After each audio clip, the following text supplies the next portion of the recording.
Au commissariat général, à la stratégie et à la prospective, Marianne s'est mise à l'heure du numérique pour la France dans 10 ans. Le débat du jour a fait salle comble, mais pas pour longtemps, car les participants sont répartis en 5 groupes par atelier de travail, chacun son thème. L'atelier modèle républicain est juste à côté, et l'atelier projet européen est à la salle Pierre Massé qui joue aussi juste à côté. L'ambiance est studieuse, et même à l'heure du numérique, les post-it et les stylos restent indispensables. Tout d'abord, de quoi parle-t-on quand on évoque la question du numérique? Le numérique en tant que tel n'est pas un objet, c'est une sorte de grand noyau conceptuel dans lequel il faut qu'on mette des choses intellectuelles, morales, idéologiques aussi, pour défendre tel ou tel modèle. Donc le numérique, c'est un moyen de refaire, de refabriquer quelque chose pour les 10, 20, 50 prochaines années, mais le numérique en tant que tel n'a pas de nature. Si le numérique est aujourd'hui un espace de liberté, via l'Internet et les réseaux sociaux, c'est aussi parfois un outil qui devient incontrôlable.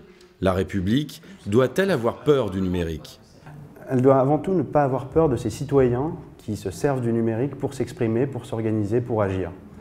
Et ça, je pense que c'est une réalité nouvelle, mine de rien, pour le modèle républicain français. Et je pense que c'est une opportunité formidable et qu'il faut non seulement s'en accommoder et l'accueillir et laisser un petit peu la place aux initiatives des gens.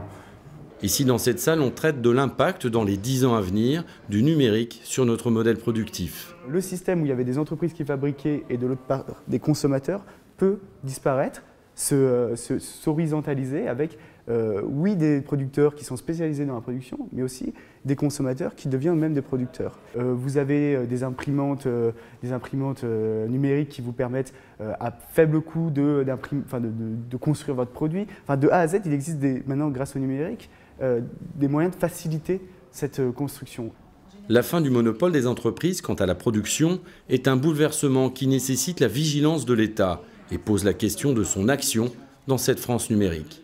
L'État a certainement un rôle, après, ce n'est peut-être pas un rôle d'exemple, c'est plutôt un rôle de facilitateur. Et c'est de se dire qu'aujourd'hui, le numérique, il est dans toutes nos vies, il est dans tous nos usages.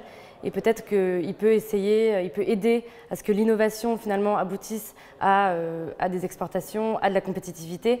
Et c'est peut-être ce rôle de plateforme qu'il faut qu'il ait, justement, pour intégrer le numérique dans la France dans 10 ans. Un constat s'impose à la fin des débats. Il semble difficile d'imaginer la France de demain, son développement, sans le numérique. Reste à choisir pour l'État les bonnes orientations. C'est tout l'enjeu du rapport du CGSP.